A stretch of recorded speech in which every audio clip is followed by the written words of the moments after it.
ठीक। भक्तजनों, श्रीमद् भागवत गीता में अध्ययन में आपका स्वागत है। आज के इस अंक में हम देखेंगे, हम पहला अध्याय का अध्ययन कर रहे थे तो उसी को ही जारी रखते हैं।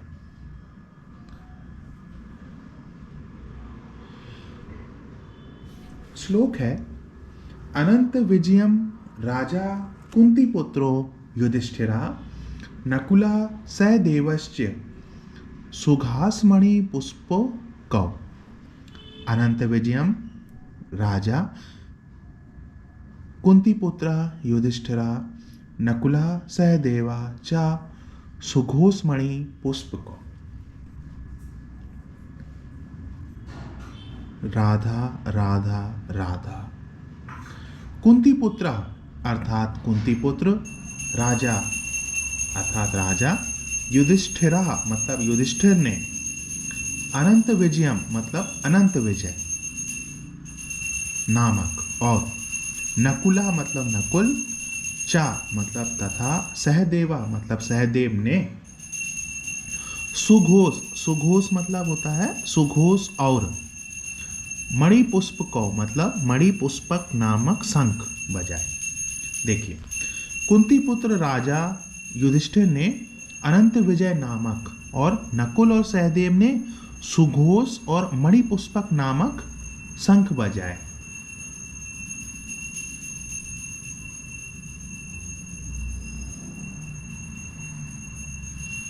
इसमें कुछ प्रश्न है। प्रश्न ये है कि युधिष्ठिर को कुंती पुत्र और राजा कहने का क्या अभिप्राय है। महाराज पांडु के 5 पुत्रों में युधिष्ठिर, भीम और अर्जुन तो कुंती से उत्पन्न हुए थे, और नकुल और सहदेव माद्री से हुए थे उत्पन्न। इस श्लोक में नकुल और सहदेव के नाम आए हैं।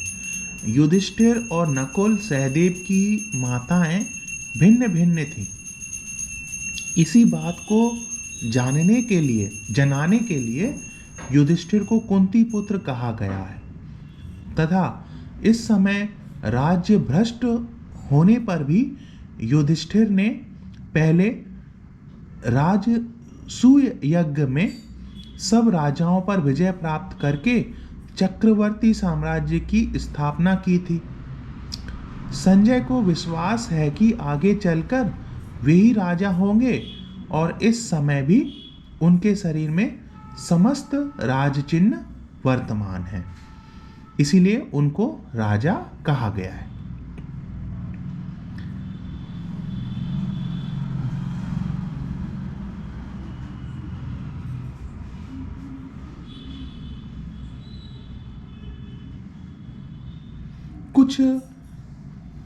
कुछ अलग से भी यहाँ पर आपको मैं बताना चाहता हूँ। देखिए, पहला, ऋषि काणीन्द्रियाण हस्ते सासीमुसो यतो भवान ऋषि केशस्तो विष्णु ख्यातो देवसु केशव। विष्णु ऋषि इंद्रियों को कहते हैं, आप उनके ईश स्वामी हैं, अतः केशव आप देवताओं में ऋषिकेश नाम से विख्यात हैं। इंद्रियों के स्वामी जो हैं वो विष्णु जी है ना। दूसरा है, हर्षात सुखात सुखय सौरवयात्र ऋषिकेशत्व मश्नुते। हर्ष मतलब ऋषि, सुख का सुखमय ऐश्वर्य अर्थात ईश के कारण श्री कृष्ण ऋषिकेश पदवी को प्राप्त हुए। हर्ष, सुख और सुखमय ऐश्वर्य के कारण ही श्री कृष्ण जी ऋषिकेश पदवी को प्राप्त हुए। कुछ उच्चारण में यदि गलती हो जाए, भूलवश या अज्ञानवश, तो गुरुजनों, संतजनों से प्रार्थना है कि मुझे क्षमा जरूर करें। आगे का श्लोक है, काश्यश्च परमेश्वः शिखंडी च महारथा धृष्टद्युम्नो विराटश्च सात्यकिश्च पराजितः द्रौपदेयश्च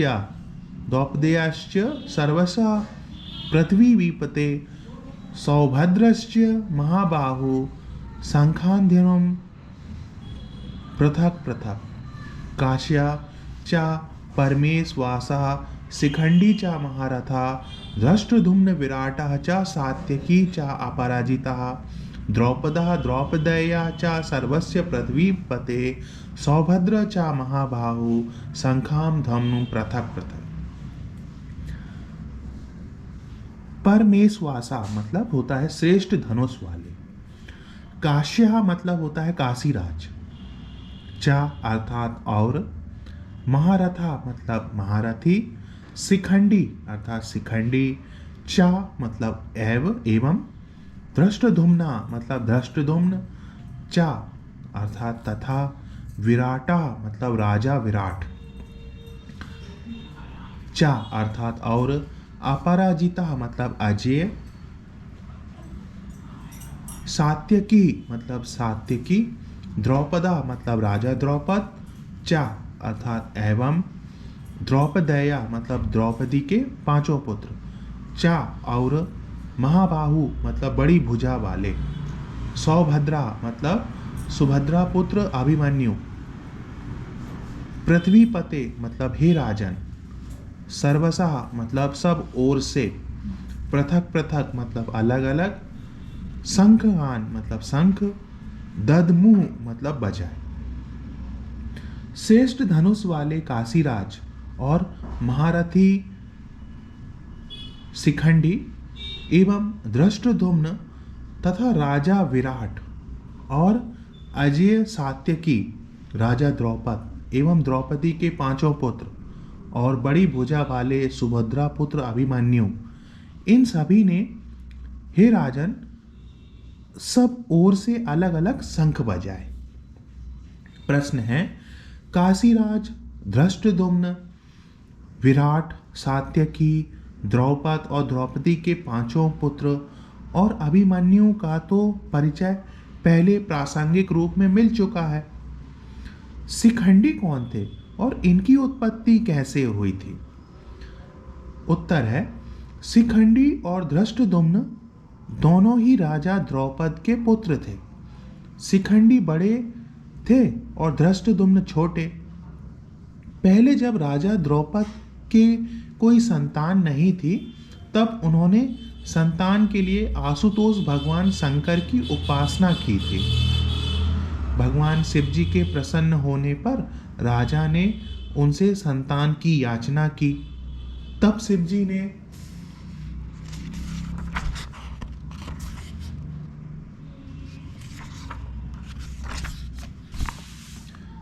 जी ने कहा, तुम्हें एक कन्या प्राप्त होगी। राजा द्रौपद बोले, भगवान मैं कन्या नहीं चाहता, मुझे तो पुत्र चाहिए।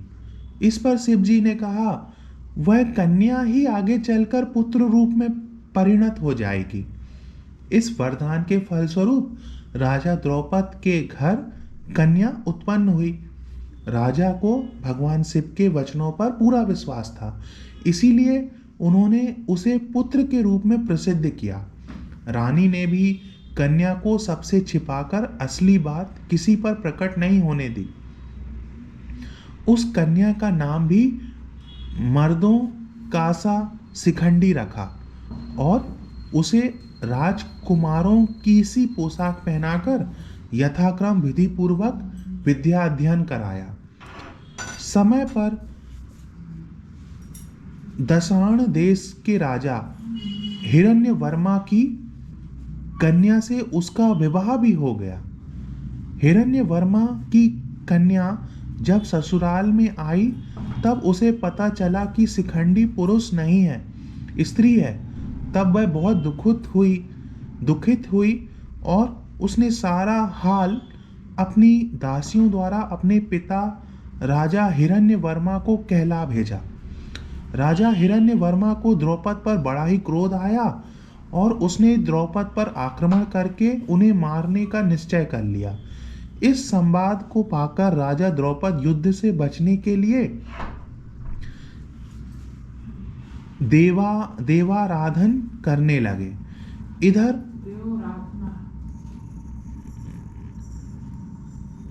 लगे। इधर पुरुष वेशधारी उस कन्या को अपने कारण पिता पर इतनी भयानक विपत्ति आई देखकर बड़ा दुख हुआ। वह प्राण त्याग का निश्चय करके चुपचाप घर से निकल गई। वन में उसकी स्थूलाकर्ण नामक एक ऐश्वर्यवान यक्ष से भेंट हुई। यक्ष ने दया करके कुछ दिनों के लिए उसे अपना पुरुषत्व देकर बदले में उसका स्त्रीत्व ले लिया। इस प्रकार शिखंडी स्त्री से पुरुष हो गया और अपने घर पर आकर माता पिता को आश्वासन दिया और ससुर हिरण्यवर्मा को अपने पुरुषत्व की परीक्षा देकर उन्हें शांत कर दिया। पीछे से कुबेर के शाप से स्थूलाकर्ण जीवन भर स्त्री रह गए। इससे शिखंडी को पुरुषत्व लौटाना नहीं पड़ा और वे पुरुष बने रहे। भीष्म पितामह को यह इतिहास मालूम था, इसी से वे उन पर शस्त्र प्रहार नहीं करते थे। वे शिखंडी भी बड़े सूरवीर महारथी योद्धा थे। इन्हीं को आगे करके अर्जुन ने पितामह भीष्म को मारा था। प्रश्न है, इन सभी ने अलग अलग शंख बजाए। इस कथन में भी कोई खास बात है? सर्वसा शब्द के द्वारा संजय यह दिखलाते हैं कि श्री कृष्ण पांचों पांडव और काशीराज आदि प्रधान योद्धाओं के जिनके नाम लिए गए हैं, अतिरिक्त पांडव सेना में जितने भी रथी महारथी और अतिरथी वीर थे, सभी ने अपने अपने शंख बजाए। यही खास बात है। संबंध: भगवान श्री कृष्ण और अर्जुन के पश्चात पांडव सेना के अन्यायन सूरवीरों द्वारा सब ओर शंख बजाए जाने की बात कहकर अब उस शंख ध्वनि का क्या परिणाम हुआ, उसे संजय बतलाते हैं। सा घोषो धार्तराष्ट्राणां हृदयानि व्याधारयत् नभश्च पृथिवीं चैव तुमुलो व्यनुनादयन्। सा घोषः धार्तराष्ट्राणां हृदयानि व्याधरत् नाभा च पृथिवीं च एव तुमुलः व्यनुनादयन्। च अर्थात और, सह अर्थात उस, तुमुला अर्थात भयानक, घोषा अर्थात शब्द ने, नभा मतलब आकाश, चा अर्थात और, पृथ्वी मतलब पृथ्वी को, ऐब मतलब भी, व्यनुनादयन गुंजाते हुए, धार्त राष्ट्राणाम धार्त राष्ट्रों के यानी आपके पक्ष वालों के, हृदयानि हृदय, व्याधारयत मतलब विदीर्ण कर दिए। और उस भयानक शब्द ने आकाश और पृथ्वी को भी गुंजाते हुए धार्त राष्ट्रों के यानी आपके पक्ष वालों के हृदय विदीर्ण कर दिए। इस श्लोक का क्या भाव है? उत्तर है, पांडव सेना में जब समस्त वीरों के शंख एक ही साथ बजे, तब उनकी ध्वनि इतनी विशाल, गहरी, ऊंची और भयानक हुई कि समस्त आकाश तथा पृथ्वी उसमें व्याप्त हो गई। इस प्रकार सब ओर उस घोर ध्वनि के फैलने से सर्वत्र उसकी प्रतिध्वनि उत्पन्न हो गई, जिससे पृथ्वी और आकाश गूंजने लगे। उस ध्वनि को सुनते ही दुर्योधन आदि धृतराष्ट्र पुत्रों के और उनके पक्ष वाले अन्य योद्धाओं के हृदयों में महान भय उत्पन्न हो गया। उनके कलेजे इस प्रकार पीड़ित हो गए मानो उनको चीर डाला गया हो। संबंध: पांडवों की शंख ध्वनि से कौरव वीरों के व्यथित होने का वर्णन करके अब 4 श्लोकों में भगवान श्री कृष्ण के प्रति कहे हुए अर्जुन के उत्साहपूर्ण वचनों का वर्णन किया जाता है। अथ अवस्थिता दृष्ट्वा धार्तराष्ट्रान् कपिध्वजा प्रभवते शस्त्र संपाते धनुरग्ध्यं पांडवा ऋषिकेशं तदा वाक्यमिदमः महीपते। अर्जुन उवाच सेनयोरुभयो मध्ये रथं स्थापय मयोच्यते।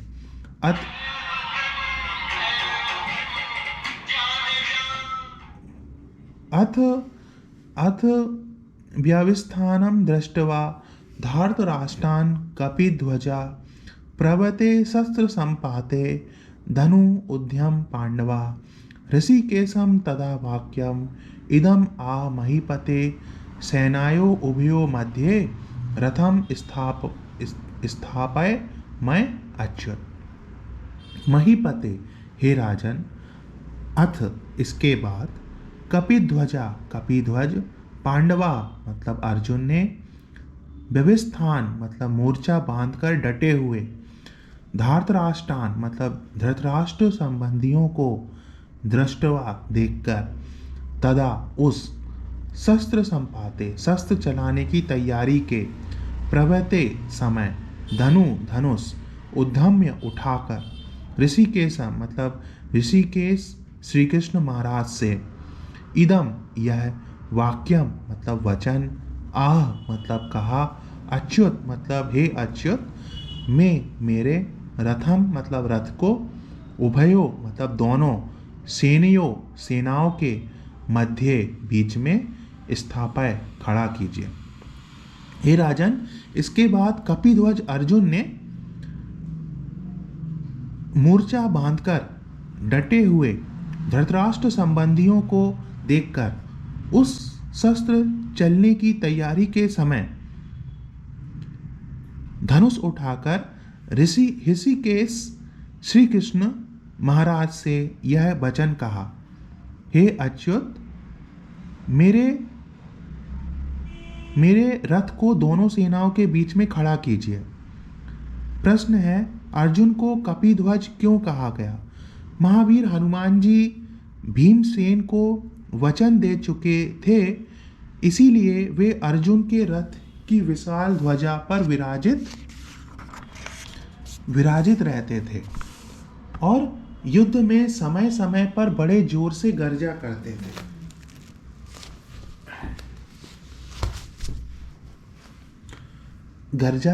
थे।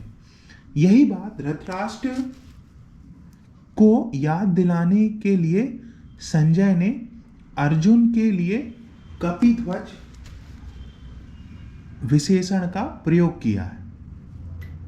प्रश्न है, अर्जुन ने मोर्चा बांधकर डटे हुए धृतराष्ट्र संबंधियों को देखकर शस्त्र चलने की तैयारी के समय धनुष उठा लिया। इस कथन का स्पष्टीकरण कीजिए।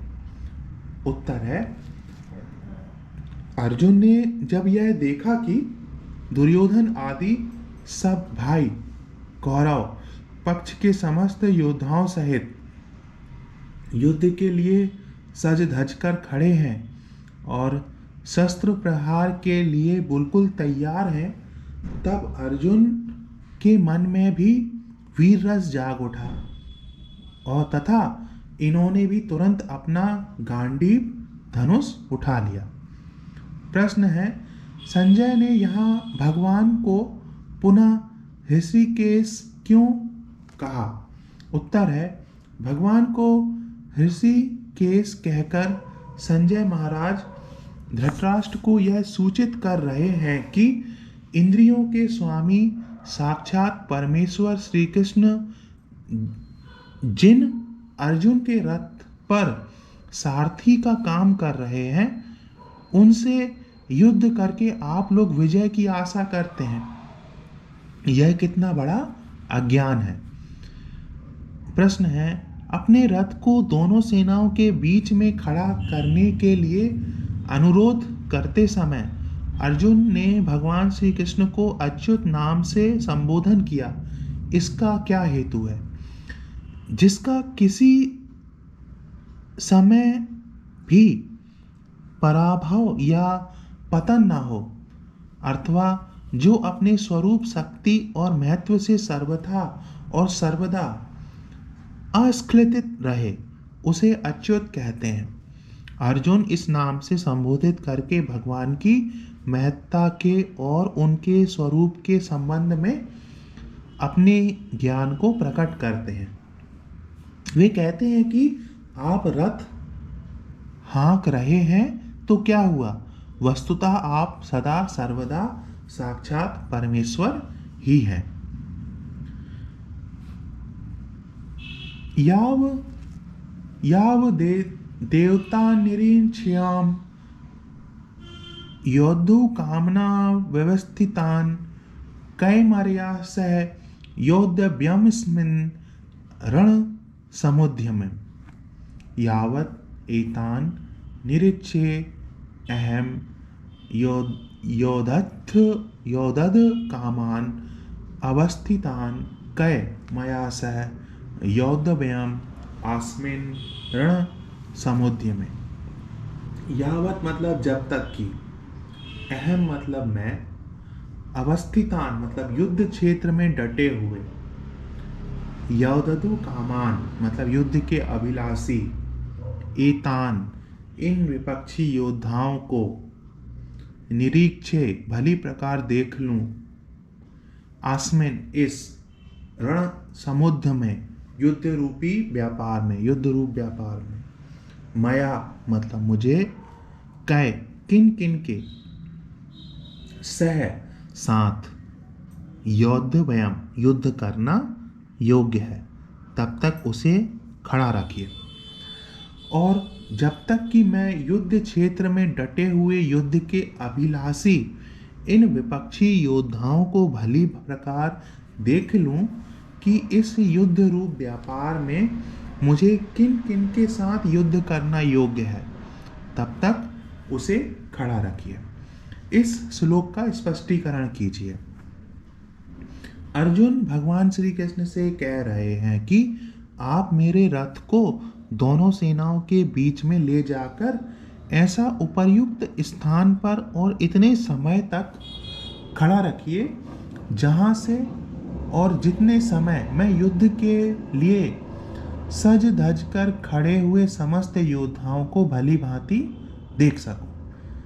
ऐसा करके मैं यह जानना चाहता हूं कि इस रणोद्यम में, युद्ध के विकट प्रसंग में स्वयं मुझको किन किन वीरों के साथ लड़ना होगा।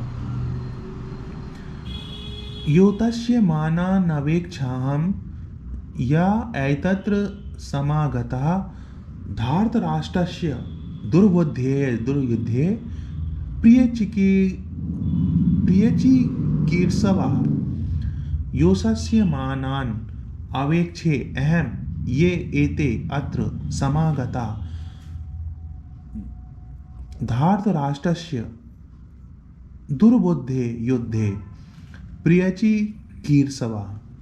दुर्बुद्धि मतलब दुर्बुद्धि, धार्तराष्ट्रीय दुर्योधन का,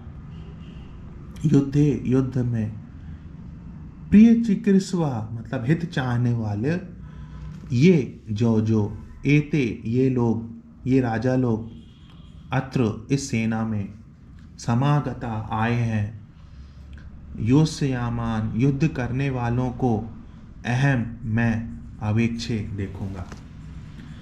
दुर्बुद्धि दुर्योधन का युद्ध में हित चाहने वाले जो ये राजा लोग इस सेना में आए हैं, इन युद्ध करने वालों को मैं देखूंगा। प्रश्न है, दुर्योधन को अर्जुन ने दुर्बुद्धि क्यों बतलाया? उत्तर है, वनवास और अज्ञातवास के 13 वर्ष पूरे होने पर पांडवों को उनका राज्य लौटा देने की बात निश्चित हो चुकी थी और तब तक वह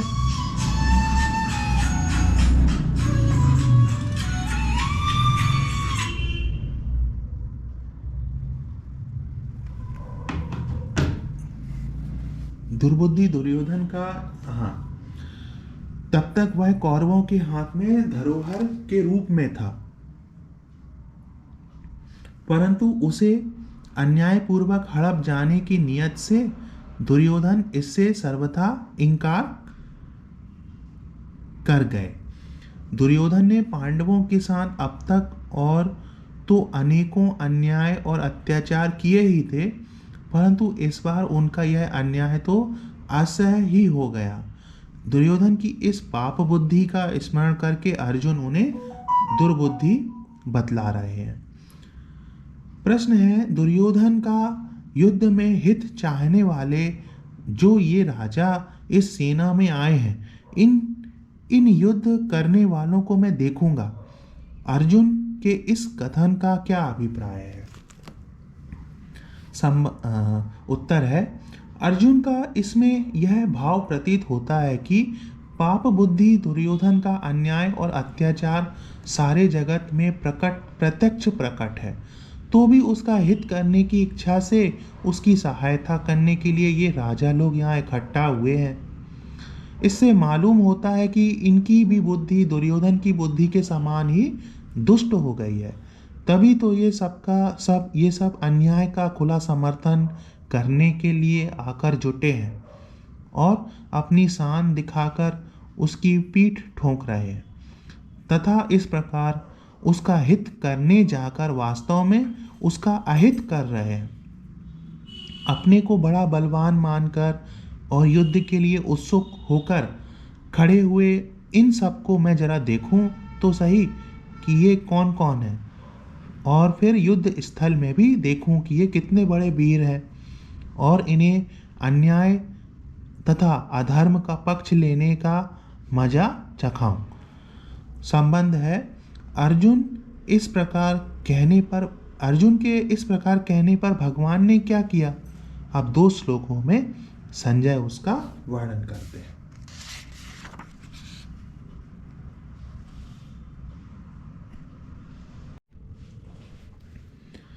संजय उवाच, एव मुक्तो ऋषिकेशो गुडाकेशने भारत सेनयोरुभयोर्मध्ये स्थापयित्वा रथोत्तम भीष्मद्रोण प्रमुखता सर्वेषां च महीक्षिताम् उवाच पार्थ पश्यतान् समेव तान् कुरुनीति। एवं उक्ता ऋषिकेश गुडाकेशन भारत सेनयो उभयो मध्ये स्थापयित्वा रथोत्तम भीष्मद्रोण प्रमुखता सर्वेषां च महीक्षिताम् उवाच पार्थ पश्य एतान् संवेतान् कुरुन इति। भारत अर्थात हे धृतराष्ट्र, गुडाकेशन मतलब अर्जुन द्वारा, एवं मतलब इस प्रकार, उक्ता मतलब कहे हुए, ऋषिकेशा मतलब महाराज श्री कृष्ण चंद्र ने, उभयो मतलब दोनों, सेनयो मतलब सेनाओं के, मध्य मतलब बीच में, भीष्म द्रोण प्रमुखता भीष्म और द्रोण के सामने, चा मतलब तथा, सर्वेशा मतलब संपूर्ण, महीक्षिता मतलब राजाओं के सामने, रथोत्तम मतलब उत्तम रथ को, स्थापित्वा मतलब खड़ा करके, इति मतलब इस प्रकार, उवाच मतलब कहा, पार्थ मतलब हे पार्थ युद्ध के लिए, संवेतान मतलब हुआ जुटे हुए, एतान मतलब इन, कुरुन मतलब कौरवों को, पश्य मतलब देख। संजय बोले, हे धृतराष्ट्र, अर्जुन द्वारा इस प्रकार कहे हुए महाराज श्री कृष्ण चंद्र ने दोनों सेनाओं के बीच में, भीष्म और द्रोणाचार्य के सामने तथा संपूर्ण राजाओं के सामने उत्तम रथ को खड़ा करके इस प्रकार कहा कि हे पार्थ, युद्ध के लिए जुटे हुए इन कौरवों को देख।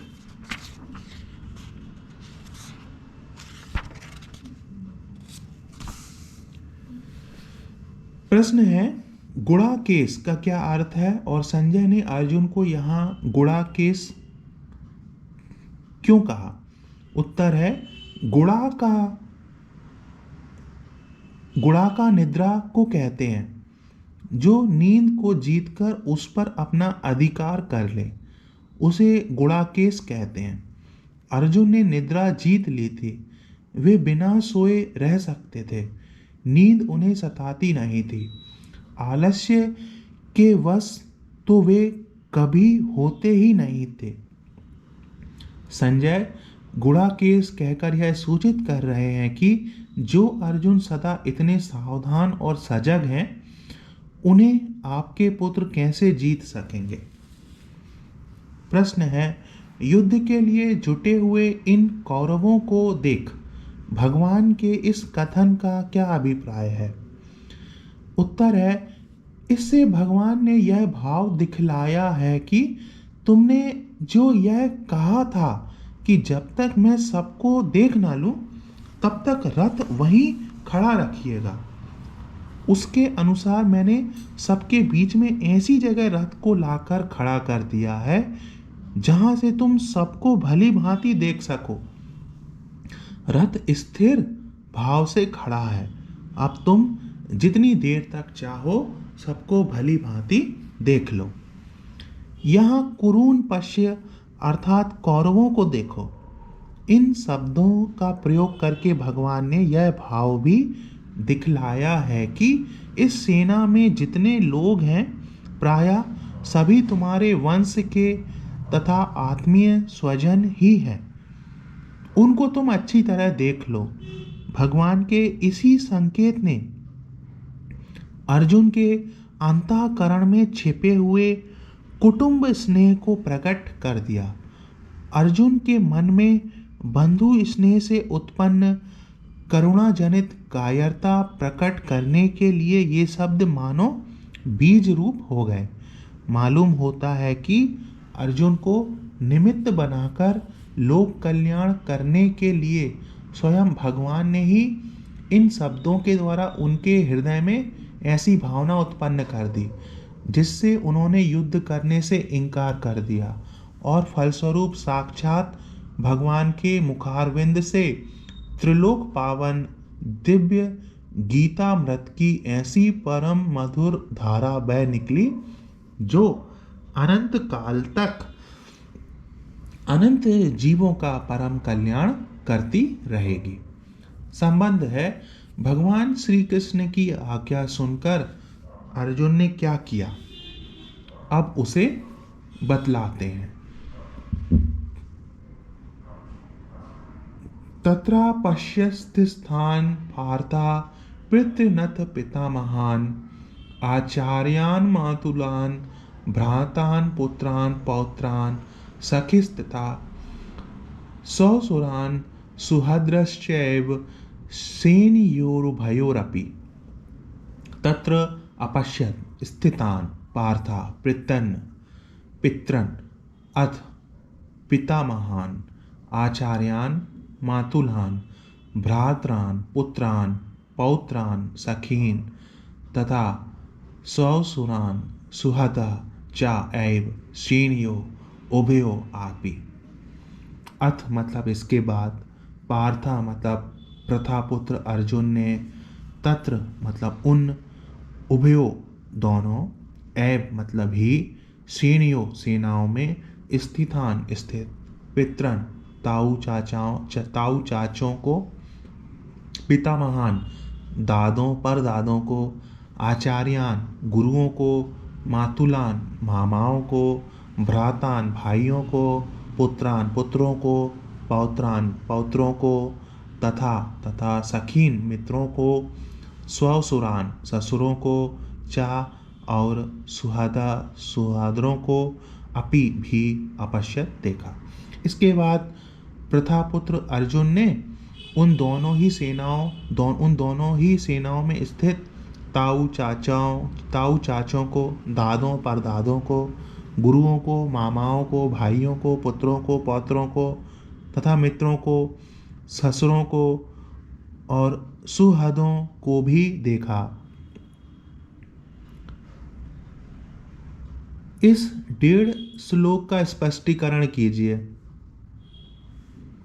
प्रश्न उत्तर है, भगवान की आज्ञा पाकर अर्जुन ने दोनों ही सेनाओं में स्थित अपने समस्त स्वजनों को देखा।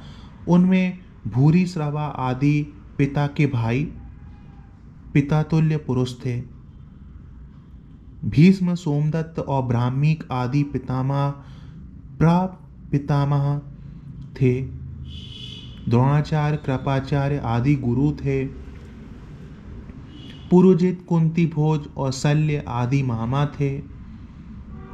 अभिमन्यु, प्रतिविघ्न, घटोत्कच, लक्ष्मण आदि अपने और भाइयों के पुत्र थे। लक्ष्मण आदि के पुत्र थे जो संबंध में अर्जुन के पौत्र लगते थे।